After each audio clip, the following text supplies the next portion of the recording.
The night split open above Pinehaven. Wind screamed through the blackwood trees. Rain hit the road like nails. Mara Sinclair walked alone, hood up, head down, counting steps like prayers. Rent due, tips short, heart tired.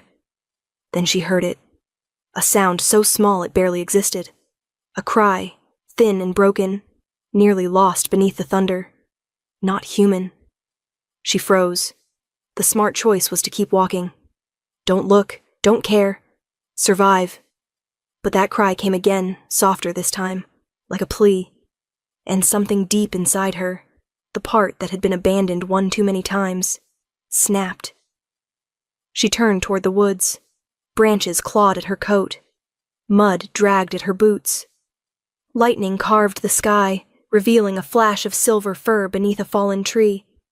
A wolf pup, twisted, bleeding, fading. Mara dropped to her knees. No witnesses. No reason. Just her and a dying heartbeat. She jammed a branch under the trunk, pushed until her muscles screamed, until bark tore her palms open. The log shifted. The pup whimpered. She didn't stop. Not when her arms shook. Not when the forest warned her to run. Not when she remembered whose land this was. When the branch finally gave, she wrapped him in her jacket, pressed him to her chest, and whispered, "Hold on, little one. You're not dying tonight." 3 miles through the storm to the midnight vet clinic. 3 miles that would change everything. Because that pup wasn't just any wolf. He was the Alpha King's heir, and Mara Sinclair had just saved the wrong child. She thought that night ended with thunder. 6 months later, it begins again, with a knock on her door. Before we step into the storm, drop a comment and tell me where you're watching from. Our pack stretches across the world. Then hit that subscribe button for Alpha Wolf Romance Library, where debts become destinies, and love always leaves a mark. Rain blurred the world into streaks of silver and black. Pinehaven slept beneath it, that small forgotten town tucked against the edge of Blackwood Forest. Too quiet, too poor, too close to pack territory for comfort. Inside Rosie's diner, the lights buzzed weakly, the air thick with coffee and old fry grease. The last customers had left hours ago. Only Mara Sinclair remained, wiping down counters that didn't need cleaning, pretending not to notice the ache in her hands. She'd been on her feet since noon. 12 hours of fake smiles and empty tips. Her boss, Rosie, a kind woman with more wrinkles than patience, watched her with soft eyes. "Go on home, sweetheart," she said, flipping the sign to closed. "Storm's getting worse." Mara forced a smile. "You sure you'll be okay locking up?" "Been locking this place up longer than you've been alive. Now scoot, and take an umbrella this time." Mara grabbed the old one from the coat rack, the fabric half torn, the handle duct-taped. It was better than nothing. She slipped into her worn boots and stepped outside. The world hit her like a wall. The wind tore the breath from her lungs, the rain instantly soaking her coat. Neon reflections rippled across puddles, bleeding red and blue from the flickering diner sign. She started the long walk home. No car anymore. She'd sold it last year to pay off a hospital bill. Her tiny studio apartment waited above a laundromat 3 blocks past the forest shortcut. It wasn't much, but it was hers. She walked fast, head down, umbrella trembling under the weight of the storm. Her thoughts circled the same tired loop. Bills, overdue rent, a future that never seemed to start. That's when she heard it. At first she thought it was the wind. A sharp, keening sound that rose and broke like something crying. She stopped, waited, listened. Nothing but rain. She took another step. Then there it was again. Closer this time. Softer. Wounded. Mara turned her head toward the dark line of trees. Every sane part of her screamed, "Don't." The Blackwood Forest wasn't safe. Not at night. Not for humans. That land belonged to wolves, territory of the pack, ruled by the Alpha King himself. People disappeared in those woods. But the sound came again, smaller now, fading. She swallowed hard. "You're out of your mind, Mara. she muttered. And then she stepped off the road. The trees swallowed her whole. The rain felt colder here, heavier. Mud sucked at her boots as she pushed through the undergrowth. Her flashlight barely cut through the dark. Another cry, high and broken. She followed it, heart pounding, until lightning cracked overhead and lit the forest white. That's when she saw it. A small shape half buried under a fallen tree limb, silver fur matted with mud and blood. A wolf pup, maybe 4 months old, its flank rising shallowly with every breath. Oh God! Mara dropped to her knees. The branch looked impossibly heavy. She should have turned around. This was a bad idea. Wolves meant danger. Wolves meant trouble. But the pup whimpered, and something in her chest split wide open. She shoved her flashlight between her teeth, dug her fingers into the wet earth, and started to dig. Her nails filled with mud, her knuckles scraped raw. The branch wouldn't move. She found another piece of wood and jammed it under like a lever. The wind howled, bending trees around her. "Come on," she whispered, pushing until her arms burned. "Come on, come on." The branch shifted, an inch, then another. The pup let out a weak sound. "Don't you die on me, little one," she said through clenched teeth. Her muscles screamed, her body shaking, but she pushed harder. The branch rolled just enough for her to pull him free. He was limp, cold, his tiny body trembling. Mara tore off her jacket and wrapped him inside, holding him against her chest. She could feel his heartbeat, thin and fading. "It's okay, I've got you," she whispered, turning toward the road.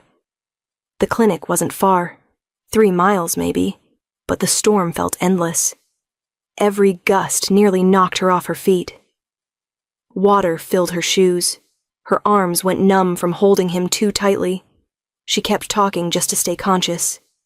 "You're gonna be fine, okay? Just stay with me. We're almost there." By the time she stumbled onto Main Street, her vision was a blur. Her body felt like stone.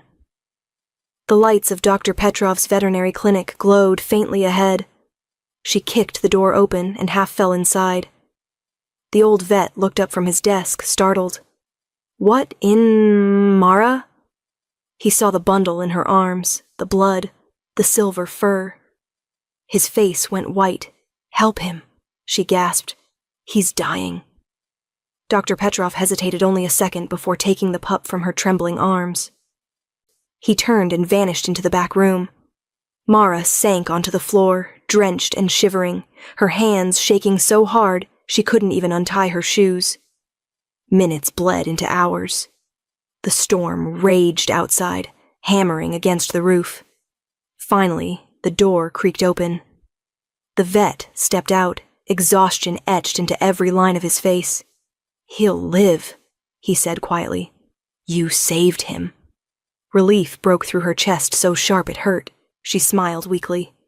"Good." Petrov's gaze lingered on her, strange and heavy. "Go home, Mara. Forget tonight. Do you understand me?" She didn't ask why. She was too tired. Outside, the storm was dying, replaced by the smell of wet pine and lightning. She walked home without looking back. She never saw the convoy of black SUVs that pulled up minutes later, or the man who stepped out, tall, dark, his eyes glowing faint gold as he knelt beside the sleeping pup. Kael Thorne, the Alpha King, and in a voice that made the walls tremble, he said, "Find the human who saved my son."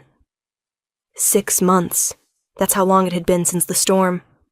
Since the night Mara Sinclair walked into the woods and came out carrying a life that didn't belong to her. The pup had survived. The memory had not. She told herself it didn't matter. The vet had said forget, and she'd tried, burying the whole thing under routine. Double shifts, cheap coffee. The kind of exhaustion that made it easy not to feel too much. But sometimes, when the rain fell just right, she swore she could still hear that cry, the one that changed everything. Rosie's diner looked the same as ever, Neon lights flickering against greasy windows, the jukebox humming a song no one listened to. Mara poured coffee for a pair of truckers, smiled when they didn't look up, then slipped into the back to rest her aching feet. Her phone buzzed with another reminder from the power company.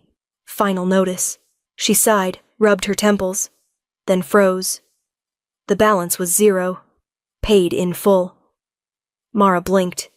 That couldn't be right. She checked her mail next. Her landlord's notice was stamped paid. The medical bill from last month? Gone. Even her credit score had somehow crawled out of the grave. She laughed softly, shaking her head. Yeah, sure. Miracles now.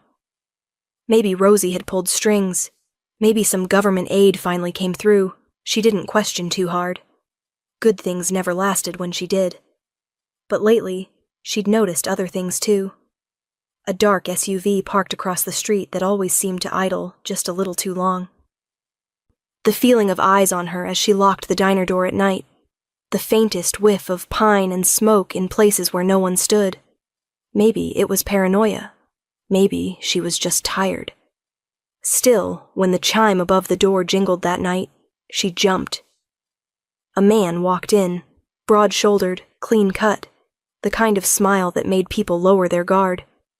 He ordered a coffee and lingered. Name tag on his shirt said, Owen. He came back the next night, then the next.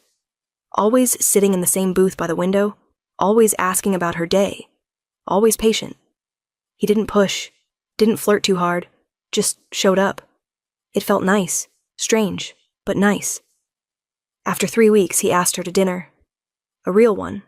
No greasy aprons, no fluorescent lights. She hesitated, then said yes. The restaurant he chose was small and warm, candles flickering between them. She laughed for the first time in months, really laughed. For a moment, she let herself forget. Then his phone buzzed. He answered. Whatever he heard drained the color from his face. His eyes darted toward the door. I'm sorry, he said quickly, tossing money onto the table. I have to go. Mara blinked. Owen?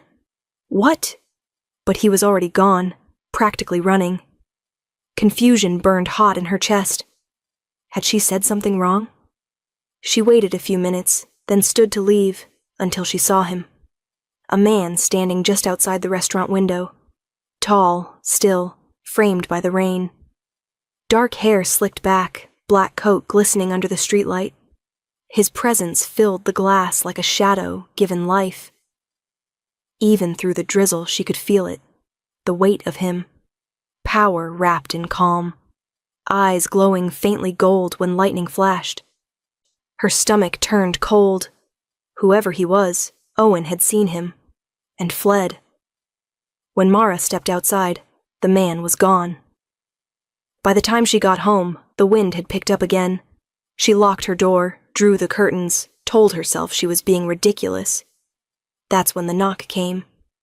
3 slow, deliberate taps. She froze. No one knocked at this hour. Another knock, louder this time, like the sound knew her name. Mara approached the door carefully, peeking through the peephole. A man stood on the landing. Broad shoulders, black coat, wet hair falling against his forehead. Her breath caught. Even distorted through the glass, he was unreal, like something carved out of shadow and strength. She hesitated, then cracked the door, leaving the chain on. Can I help you? His voice came low, smooth, threaded with command. Mara Sinclair? Every instinct screamed, don't answer. But her mouth betrayed her. Yes? My name is Kael Thorne. He paused, studying her face as if committing it to memory. You saved my son's life 6 months ago? The words hit like a punch. You're... what? The pup, he said simply. In the storm. Her throat went dry. Is he okay? A flicker of warmth softened his gaze. Because of you, yes. He's strong, whole, alive. She tried to smile. That's good. I'm glad. Kyle's next words sent a chill through her. And now I'm here to repay my debt. She shook her head. You don't owe me anything. I didn't even know." He stepped closer, the chain between them straining slightly. His scent reached her, clean, dark, wild. Pine, and rain, and danger. "I always pay what's owed," he murmured. "And in my world, a life debt isn't a favor, Mara. It's a bond." The silence that followed felt alive, humming between them. Kyle's gaze dropped to the fragile chain keeping him out. For a second he looked ready to tear it apart. Then he stepped back, calm returning to his eyes. "I'll give you time to think," he said, placing a small card through the gap. "Tomorrow, 7 p.m., my driver will pick you up. Come meet the boy you saved." And before she could answer, he turned and disappeared into the rain. Mara stood frozen, the card trembling in her hand. Kael Thorne, Alpha King, Blackwood Estate. Her heart pounded so hard she could barely breathe. "What did I get myself into?" she whispered. Outside thunder rolled, and somewhere in the distance a wolf howled. The night after Kael Thorne knocked on her door, Mara barely slept. His words played over and over in her mind like a heartbeat she couldn't silence. "A life debt isn't a favor, Mara. It's a bond." She'd stared at the card on her table until dawn, half convinced she'd imagined everything. The rain, the scent of pine, those eyes that had looked at her like they saw straight through skin and bone. By evening, exhaustion and curiosity won. She put on her best dress, a simple blue one she'd found in a thrift shop months ago, and waited. At exactly 7, a black SUV pulled up outside her building. The driver stepped out, tall, clean-cut, polite smile. "Miss Sinclair? I'm Finn. The Alpha sent me." Alpha. The word alone made her pulse jump. She climbed into the back seat, and the car rolled away from Pine Haven, the streetlights thinning into the blur of trees. The drive was silent, except for the hum of rain against the windows. She tried not to stare at the forest swallowing the road, or the way the air seemed to thicken the deeper they went. 30 minutes later the trees parted, and the world changed. Blackwood Estate rose out of the wilderness like something from another lifetime. Stone walls wrapped in ivy, warm lights glowing through tall, arched windows, every inch of it radiating quiet power. Iron gates opened without a sound as they approached. Her throat tightened. "This is his home?" Finn glanced at her in the mirror. "It's his territory." The SUV stopped before the grand doors. They opened almost before she stepped out. And there he was. Kael Thorne. He wasn't dressed for ceremony, dark slacks, shirt unbuttoned at the collar, but the air around him carried command. He looked otherworldly in the lamplight, gold eyes faintly luminous, a calm that felt like danger contained. "Mara," he said softly, as if tasting her name. "Thank you for coming." She wanted to reply, but words refused to form. His presence wasn't loud, it was magnetic. Every breath seemed to pull her closer. He extended his hand. She hesitated, then took it. Warm, firm. Electricity shot up her arm. She flinched and his eyes narrowed, knowing exactly what she felt. "Come," he said. "Someone wants to meet you." He led her through hallways that smelled faintly of cedar and smoke, their footsteps echoing on polished stone. They entered a room bathed in firelight, a large hearth, shelves of old books, the air humming with quiet comfort. And there, curled up on a rug, was a boy. Silver white hair, golden eyes. The pup she'd carried through the storm. "Reardon," Kael said gently. "Do you remember the lady who saved you?" The boy looked up. His smile broke like sunrise. "You're her." He scrambled to his feet and ran straight into her arms. "Dad told me you were brave. You carried me in the rain." Mara froze, overwhelmed. Then she knelt and hugged him back, laughing softly. "You're a lot heavier now." Reardon giggled, showing off a faint scar on his leg. "Look, all better. Dr. Petrov said I was lucky."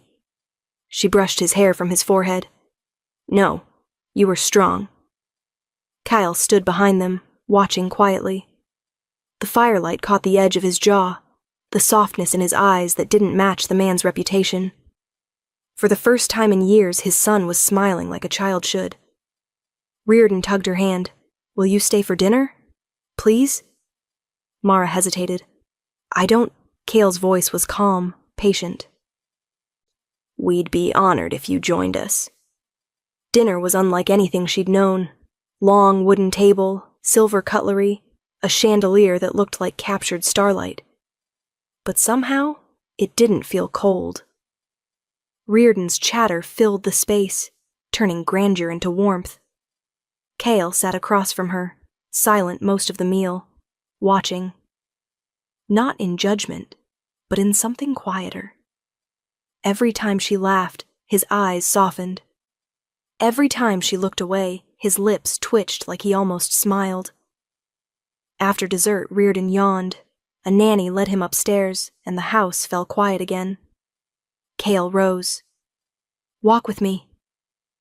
They stopped at a study overlooking the forest, fire crackling low. He poured a glass of wine, didn't touch it. My son owes you his life, he said finally. And I owe you everything. Mara shifted uneasily. You don't owe me. He looked at her then. Really looked. You risked your life for a creature you didn't understand. For him. For me. Her breath caught. I just couldn't leave him. I know. His tone softened, almost reverent. That's what makes it impossible to forget. The silence stretched, thick with something unspoken. Finally he said, Stay here for a while. Help care for him. He needs your kindness more than I can give. You'll have your own space. Freedom. Whatever you want. She blinked. You want me to live here? Kyle's gaze didn't waver. You already live here, Mara. You just haven't moved in yet. For a heartbeat, the world went still. The fire cracked. Their eyes met, and something inside her shifted. Like a door she didn't know existed had just opened. She whispered, I'll think about it. He smiled, slow and certain. Do that. But know this, I never offer twice. When Finn drove her home that night, the forest looked different. Alive, watching, waiting. And deep inside, Mara knew she wasn't going back to the life she'd left behind. Sleep didn't come easy after that night. Every time Mara closed her eyes, she saw firelight flickering on Kael Thorne's face, the calm power in his gaze, the strange warmth in his voice when he spoke of his son. And that look, the one that felt like a promise she didn't know how to accept. She tried to shake it off, tried to remind herself that she was nobody, a diner waitress with nothing but debt and calluses. Men like Kael Thorne lived in worlds built on rules and hierarchies, where humans were guests, not equals. Still, his offer echoed in her mind. You already live here, Mara. You just haven't moved in yet. 2 days passed. She told herself she wouldn't go back, that she needed distance. But distance didn't stop her from wondering what his son was eating for breakfast, or whether Kael ever smiled when no one was watching. By the 3rd night, she was closing the diner alone. Rosie had gone home early.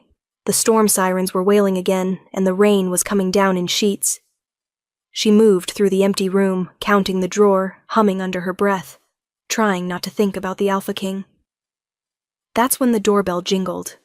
3 men stumbled in, drunk, loud, reeking of cheap whiskey. Locals she didn't recognize. Sorry, we're closed, Mara said, forcing a polite smile. One of them grinned. Come on, sweetheart. 1 drink. Keep us company. I said we're closed. The tallest one stepped closer, breath sour. Don't be like that. We just want to talk. He reached out and caught her wrist. Something sharp and hot flared in Mara's chest, fear and fury mixing like fire and gasoline. Let go, she said, steady voice hiding the tremor underneath. He laughed. Or what? And then the lights flickered. The next second, the man was ripped away from her so fast she barely saw the movement. He hit the wall with a crash, sliding down in a heap. The other two froze. Kael Thorne stood in the doorway. Rain dripped from his coat. His eyes glowed gold in the dim light, voice low and lethal. "Touch her again," he said softly, "and I'll tear your arm off." The room went dead quiet. The men scrambled for the door, tripping over chairs in their rush to escape. When the last one was gone, Kael turned to her. "Are you hurt?" Mara shook her head, heart pounding so hard she could barely speak. What are you doing here?" His voice softened, the anger fading into something else. "I told you I protect what's mine." The words made her stomach twist. "I'm not—" He stepped closer, his hand lifting to cup her face.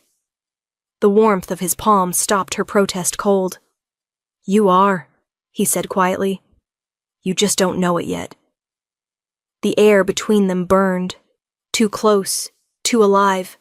She could smell the wildness in him, the storm still clinging to his skin. For one dizzy moment she thought he might kiss her. He didn't. He just looked at her like he already had.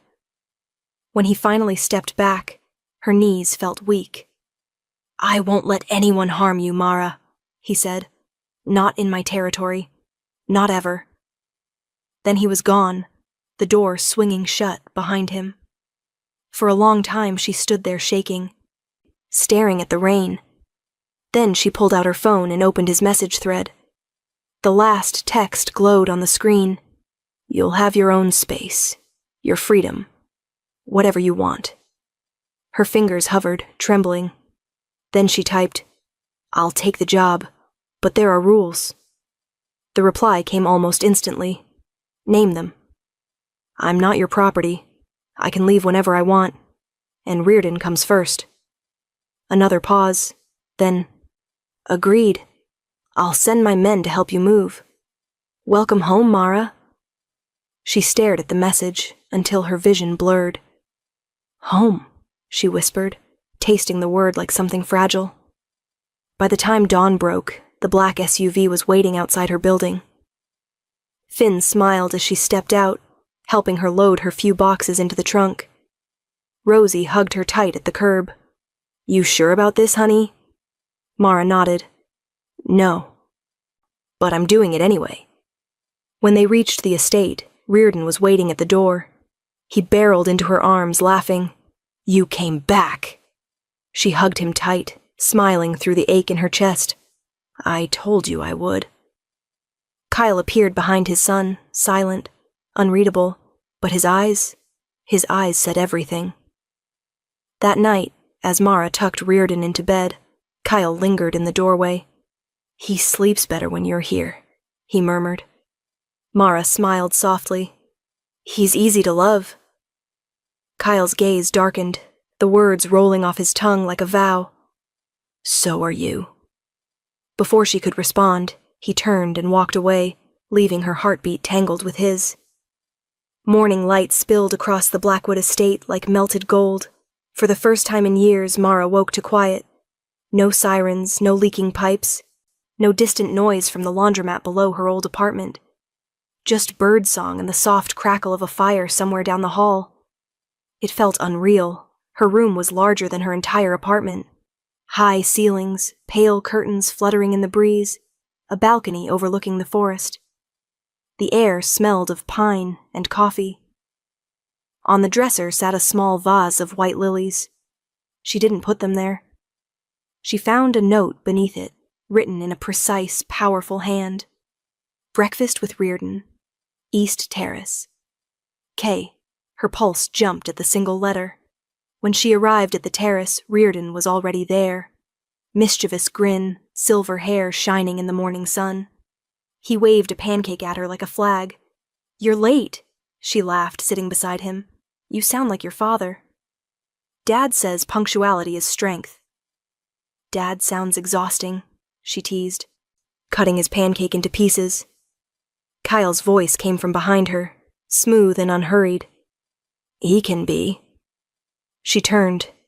He was leaning against the doorframe, coffee cup in hand, wearing a dark shirt rolled at the sleeves.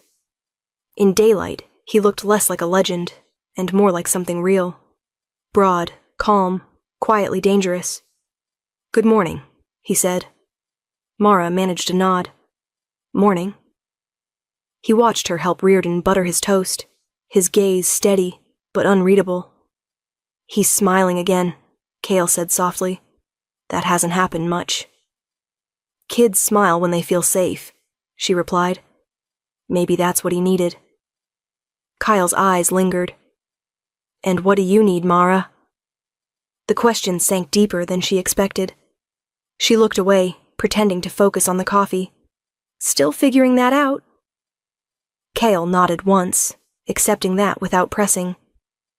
But the way he looked at her, like he already knew the answer, made her heart stumble. The days found a rhythm quickly. Mornings with Reardon in the garden, afternoons reading to him in the library, evenings by the fire when Kael joined them after pack meetings. The estate's staff treated her with quiet respect. Finn always offered a warm smile.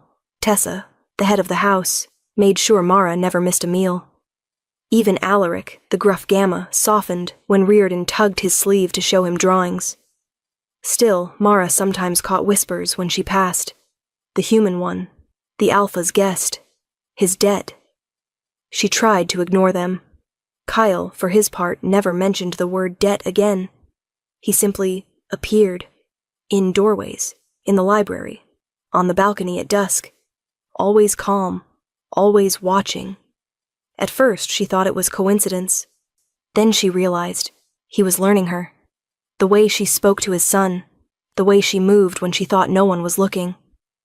One afternoon she found him outside training with the pack, barefoot on the wet grass, sweat gleaming against his skin. His movements were controlled violence, each strike precise, lethal. The others followed his lead without hesitation. Mara stood at the edge of the clearing, frozen. Kael turned, catching her watching. For a moment their eyes locked across the distance. A faint smirk curved his lips. She flushed, stepping back. "Sorry, I didn't mean to interrupt." "You didn't," he said, voice deep enough to carry. "Stay." She almost did. That evening she found him alone in the study, the fire burning low. He was staring at a photograph, a woman with silver hair and kind eyes. Mara hesitated. "Your wife?" He didn't look up. "Reardon's mother. She died protecting the pack 3 years ago." "I'm sorry," she said quietly. Kael's voice softened, rough around the edges. "She was brave, but he needed more than bravery. He needed warmth. I didn't know how to give that until you walked in." The words landed heavy in the air. Mara's throat tightened. "I'm not replacing her." "I know," Kael said, finally meeting her eyes. "You're something else entirely." The fire popped. Neither of them looked away. Something unspoken passed between them, a pull, magnetic and terrifying. The space between breaths felt alive. Kael took a slow step closer, his scent wrapping around her. Her pulse jumped. "Kael!" He stopped close enough for her to feel the heat from his body. His voice dropped lower. "You don't have to be afraid of me." "I'm not," she whispered, though her trembling hands said otherwise. He smiled faintly. "Then you're stronger than most wolves I know." The silence stretched until it felt like the whole room was holding its breath. Finally, he turned away, breaking the tension with a quiet exhale. "It's late. Rest." When he was gone, Mara sat down by the fire, pressing a hand to her racing heart. The house was quiet again, but the air still carried his warmth. She told herself it was madness to feel anything for him, but deep down she knew. Something inside her had already stopped pretending. The first sign of trouble came with the howling. Low at first, echoing from deep within the forest. Not the song of the Blackwood pack. Mara had learned their rhythm, their sound. This one was different. Rougher, meaner. She stood on the terrace with Reardon, the boy laughing as he tried to blow soap bubbles into the wind. The moment the howl carried, the bubbles burst mid-air. Reardon froze. His smile faded. "Dad's coming," he whispered. Mara felt it too, like the forest itself had drawn a sharp breath. Within minutes, Kael appeared from the woods, still in wolf form. His coat, dark as the storm clouds gathering overhead, gleamed with rain and fury. When he shifted, the change was silent. One blink, and the beast was gone, replaced by the man. He didn't notice the mud on his hands, or the blood on his shirt. His eyes found Reardon first, then Mara. Both safe. Relief flickered, and vanished. "Inside," he ordered, voice low and edged. "Now." Finn appeared at his side, breathless. Ironclad wolves crossed the southern ridge, scouts only. Testing borders. Kael's jaw tightened. Drake. Mara didn't know the name, but the way Kael said it made her skin crawl. He turned to her. "Stay with Reardon. Do not leave the inner grounds." "Kael, what's happening?" she asked, heart pounding. "Nothing you need to fear," he said, though his tone betrayed him. "Just stay close to the house." But fear doesn't listen to orders. The night came heavy and wet, the forest restless. Mara put Reardon to bed, humming softly until his breathing steadied. She sat beside the window afterward, watching lightning crawl across the sky. That's when she heard it, a crunch of footsteps on the gravel below. She moved quietly through the hallway, peeking out through the tall glass doors that opened to the garden. A man stood near the trees, tall, scar cutting across his cheek. His smile was a knife. "So the Alpha King keeps a human pet," he said, voice rough. "How quaint." Mara's blood turned cold. "You need to leave." He took a step forward. "Drake sends his regards. He wants Kael to know we're coming for everything he loves." Before she could answer, a blur of motion slammed into him. Finn. The beta tackled the intruder hard, shifting mid-strike, fur exploding where skin had been. The air filled with snarls and the metallic scent of blood. Then Kael was there. He moved faster than sound, eyes blazing gold. In 2 strides, he had the trespasser by the throat. The man choked, feet kicking in the air. Kael's voice was ice. "Tell Drake if he touches what's mine, I'll tear his pack apart one by one." He threw the man to the ground unconscious and turned toward Mara. "Are you hurt?" She shook her head, unable to speak. He stepped closer, his hands cupping her face. His touch was fire and trembling control. "Did he touch you?" "No," she whispered. "Kael, he said they're coming." He didn't let her finish. He pulled her against him, his voice raw. "No one will touch you, or Reardon. Do you understand me?" His chest rose and fell against her cheek. She could feel his heartbeat, wild and uneven. "Kael," she murmured, looking up. "Why do you care this much? I'm just—" His eyes locked on hers, the glow fading into something softer, something dangerous. "You're not just anything. Then what am I?" He hesitated. Then the truth broke free. "You're my mate, Mara." The words crashed through her like thunder. "What?" "In our world," he said quietly, "there's one person meant for each of us. One soul that fits the other. When I touched your hand that first night, I knew."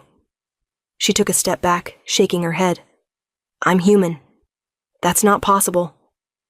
"It's rare," he admitted, "but real. You felt it too." She wanted to deny it, to call him mad, but she couldn't. Because every time he was near, the air itself changed. The silence bent around them. Her heart obeyed his voice like it had known it forever.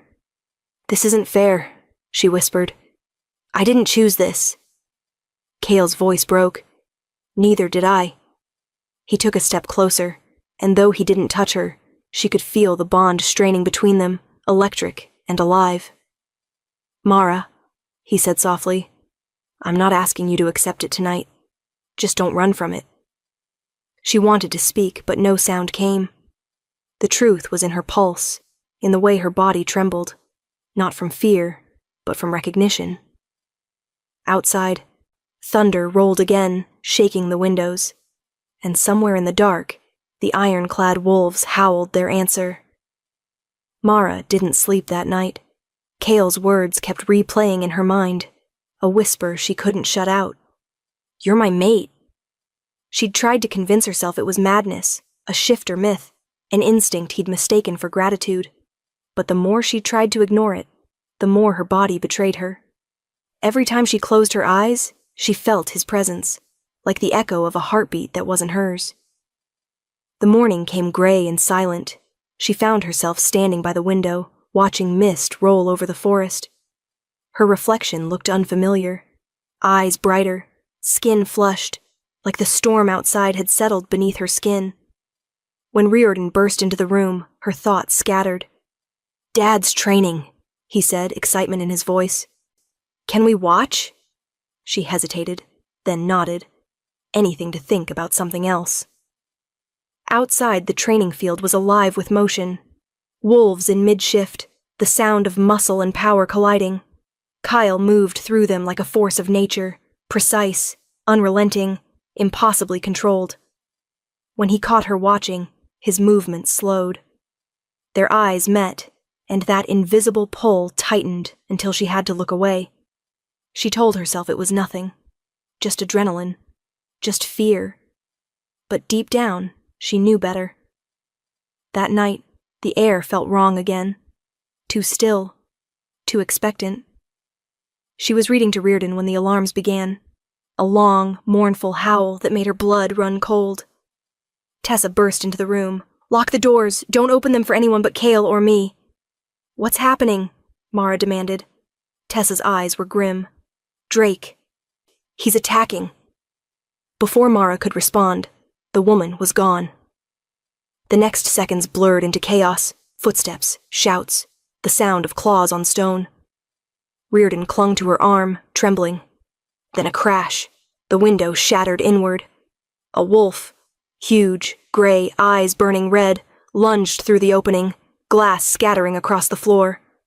Mara shoved Riordan behind her, grabbing the nearest thing she could find. A fireplace poker.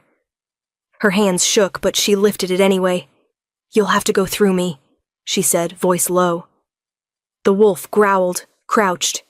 Then it sprang. She swung. The iron connected with a dull crack. It stumbled, but didn't stop. The impact sent her crashing against the wall, pain exploding down her side. She couldn't breathe. But she saw Riordan's face, terrified and small, and she dragged herself up again. "Run!" she screamed. The wolf lunged once more, but before it reached her, the air split open with a roar that wasn't human. Kael. He tore into the room in full wolf form, massive, black, eyes molten gold. His snarl shook the walls. In one motion, he hit the gray wolf mid-air, slamming it to the ground. The fight was brutal, savage, over in seconds. When it ended, Kael shifted back, blood streaked across his arms. He dropped to his knees beside her. "Mara!" She was shaking, barely conscious. "Riordan, he's safe." Kael's voice broke as he brushed the hair from her face. "You're safe." Her vision blurred. She felt warmth beneath her skin, but not from her wounds. It was deeper, glowing. "Mara, look at me," he said, voice trembling. "Stay with me." Her hand found his chest. His heartbeat thundered under her palm. And then, something shifted. The world went quiet. A pulse of light spread from her fingertips, gold and soft, sinking into his skin. His wounds sealed before their eyes. The torn gash on his shoulder vanished. Kael froze, disbelief and awe warring across his face. "What are you doing?" "I don't know," she whispered. "It just happened." He caught her hand, holding it against his heart. His voice was rough. "It's the bond. It's waking." Her eyes filled with tears. I'm human. I shouldn't be able to— You're mine, he said fiercely, and that makes you more than human. She wanted to argue, to push him away, but the warmth spreading through her chest silenced everything. She could feel his emotions, raw, powerful, and heartbreakingly pure. Fear, relief, love. He pressed his forehead to hers. You could have died. I'm not that easy to kill, she managed weakly. He laughed, the sound unsteady, full of disbelief. Then his voice dropped, a whisper against her skin. I can't lose you, Mara. I can't. Her heart ached at the way he said it, like it wasn't a confession, but a surrender. She reached up, touched his face. You won't. And for the first time, she stopped running from what she already knew. Their lips met, slow, trembling, inevitable. It wasn't hunger. It was recognition. Two storms finally finding the same sky. The night after the attack, Blackwood was quiet again. Too quiet. The pack mourned their dead, guarded their borders, whispered about the storm that had shaken their Alpha King.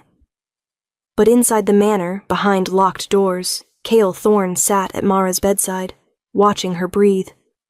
Her wounds had already healed, unnaturally fast. He knew why.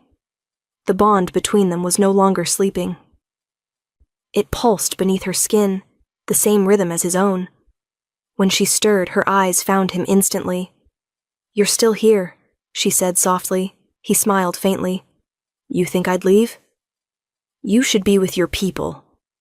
I am, he said, voice low. You're one of them now. Mara sat up slowly, the blanket falling from her shoulders. The mark on her collarbone shimmered faintly in the candlelight, an echo of gold under her skin where his energy had touched hers. She stared at it, then at him. What happens now? She asked. Kyle's gaze held hers, steady, reverent. Now we finish what fate began. He stood, offering his hand. Come with me. He led her through the silent corridors, out onto a narrow path that wound through the trees. The moon hung low above the forest, silver and enormous. Fireflies drifted like sparks between the pines. They reached a clearing, a circle of light surrounded by towering oaks. Soft blankets lay spread across the grass, candles flickering around their edges. Mara's breath caught. You planned this? Kyle's lips curved. I've been planning this since the moment I saw you in that doorway. Her heart stumbled. Kael! He stopped her with a look, gentle, unyielding. No more running. The wind stirred her hair, carrying the scent of pine and rain. He stepped closer, close enough that the air between them seemed to hum. In my world, he said quietly, to claim someone is to bind them with more than words. It's trust, and power, and choice. You can still walk away. Mara's throat tightened. And if I stay? He smiled, small and certain. Then you become mine. And I, yours. For a long moment, neither of them moved. Then she reached out, trembling, and brushed her fingers against his jaw. Then stay with me.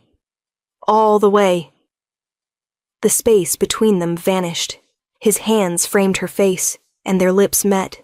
Slow, reverent, full of all the fear and longing they'd carried since the storm. The kiss deepened, the world falling away. His touch was fire and patience, strength and surrender.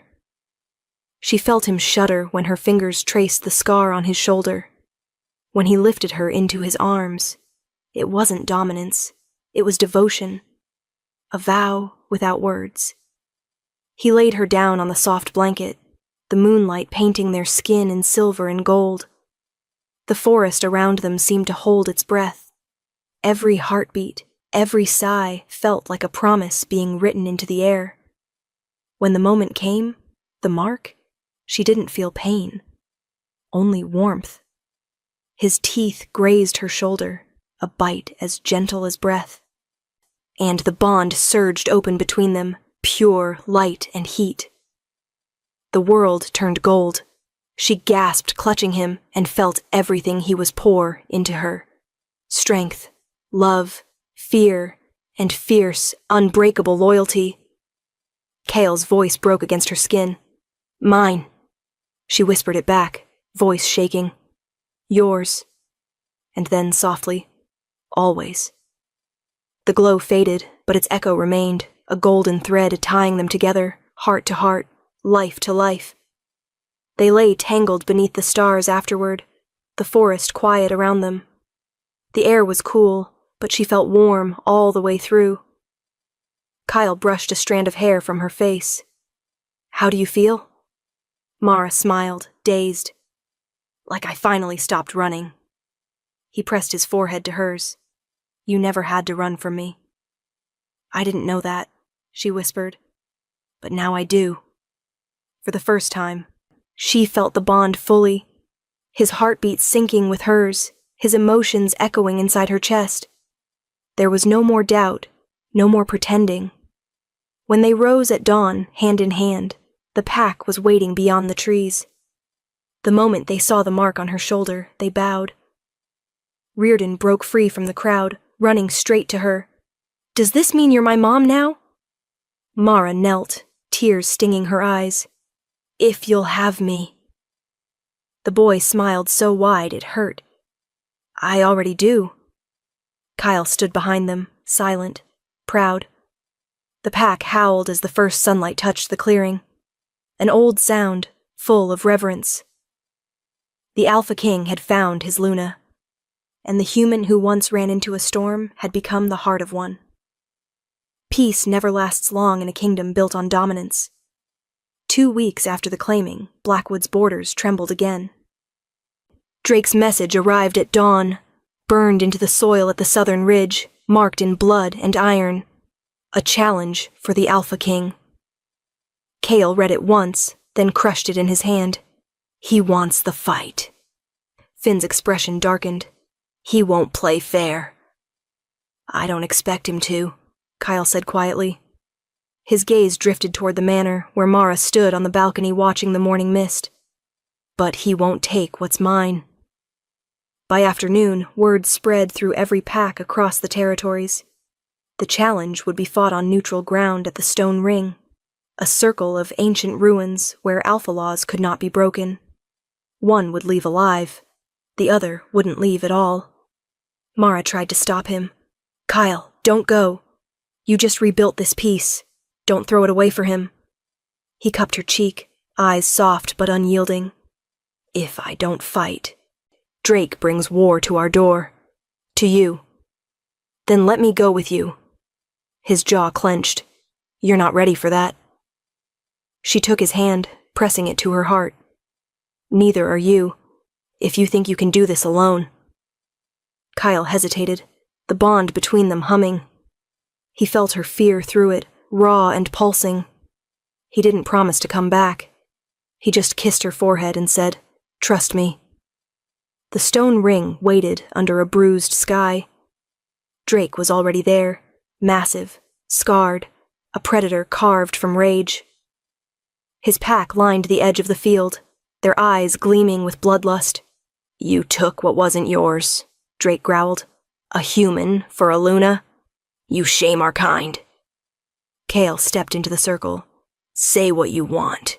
You won't say it twice. The ground trembled when they shifted. 2 wolves, black and silver-gray, collided with enough force to shake the forest. The clash was primal, brutal, beautiful in its violence. Kael struck first, fast and precise, driving Drake backward, but Drake was larger, fueled by fury. He lunged, claws raking across Kael's flank, the scent of blood hitting the air. Mara stood at the edge, fingers digging into the stone. She felt every hit, every tear through the bond. Pain ricocheted through her chest like an echo. Kael, she whispered, voice breaking. He staggered, blood darkened his fur. His movement slowed. Drake laughed, circling. You're weak, tamed by your little human toy. Something snapped in Mara's chest. The bond flared, flooding her body with light. She saw flashes, Kael's heart beating, his body breaking, his will refusing to yield. Then Drake struck again. Kael went down hard. The crowd roared, "No!" The word left Mara before she realized she'd moved. She ran into the circle. Shouts erupted behind her, but she didn't hear them. The air around her pulsed, bright gold, alive. Drake turned, snarling, "Stay back, girl!" Mara's eyes glowed like molten sunlight. "Touch him, and I'll end you!" He lunged. She raised her hand, and the world exploded. A shockwave of golden energy burst from her chest, slamming into Drake midair. He flew backward, crashing into the stones with a sound that silenced everything. The earth itself seemed to hold its breath. Kael, barely conscious, lifted his head. "Mara!" She dropped to her knees beside him, hands trembling as golden light poured from her palms into his wounds. Flesh knit, blood vanished. His eyes opened, wild with disbelief. "I told you," she whispered. Tears streaming down her face. "You don't fight alone." Drake staggered to his feet, but Kael was already moving. The Alpha King rose, eyes blazing pure gold. In one swift strike, he ended it. The silence that followed was absolute. Then the packs knelt. Every single one. Mara sat beside him, shaking, his blood still warm on her hands. "It's over," she whispered. Kael looked at her, awe and love tangled in his voice.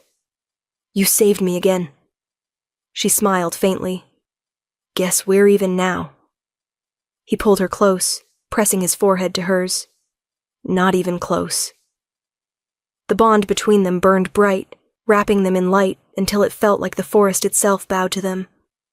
By nightfall, fires blazed across Blackwood. The victory howls carried for miles. Mara stood on the balcony beside Kael, the moonlight catching the mark on her shoulder.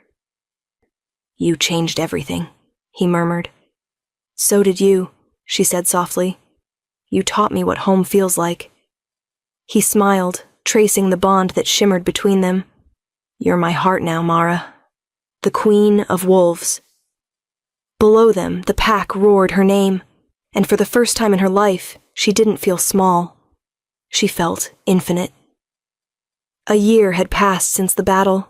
The scars on Blackwood soil had healed, covered by new grass and the laughter of children. The forest no longer echoed with war cries, only with life.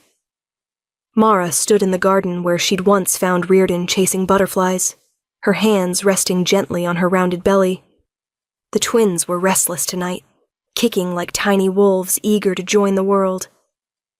Kael approached quietly from behind, his arms slipping around her waist, his chin brushing her shoulder. "They're strong," he murmured. "They'll be like you." She smiled, leaning into him. "Let's hope not too much. One of me is already more than you can handle." He laughed softly, the sound low and rich, vibrating against her back. "You've been handling me since the night you ran into my storm." The phrase still made her heart twist. That night felt like another lifetime, when she was just a tired waitress, with no one waiting for her. She'd gone into the forest for mercy, and walked out carrying destiny. Now she was Luna of Blackwood, wife to the Alpha King, mother to the heir who once fit in her arms. Reardon burst from the trees then, laughing, hair shining like silver fire. "Mom! Dad! Tessa says the pack's ready for the gathering." Kael ruffled his hair. "Tell her we'll be there soon, little wolf." When the boy ran off again, Mara turned to Kael. "Do you ever think about how it started?" He nodded. "Every day. The night you saved him, you didn't just save my son. You saved me." Her throat tightened. "You make it sound like I did something impossible." "You did." He brushed his thumb across her bond mark, where gold still shimmered faintly under her skin. "You taught a king how to be human." For a long moment neither of them spoke. The wind moved through the trees, carrying the scent of pine and rain, the same scent that had led her to him. She looked up at him then, her smile soft. If I hadn't gone into that storm? He tilted her chin, eyes glowing faintly gold in the fading light. Then the storm would have found you anyway. Mara laughed quietly, resting her forehead against his. You're still terrible at being poetic. I'm better at keeping promises. What promise? That every time the wind howls, I'll find you, wherever you are. The pack's howl rose in the distance, a sound of unity, of peace, of home. Kael took her hand, kissed her knuckles, and whispered, Come, Luna. As they walked back toward the firelight, the moon climbed high above Blackwood, silver and watchful. And if you listened closely, beneath the wind, beneath the song of wolves, you could still hear the faint echo of that night long ago. A human girl running into a storm, and a dying pup waiting to be saved. Because every love worth finding begins in the dark and ends in the light.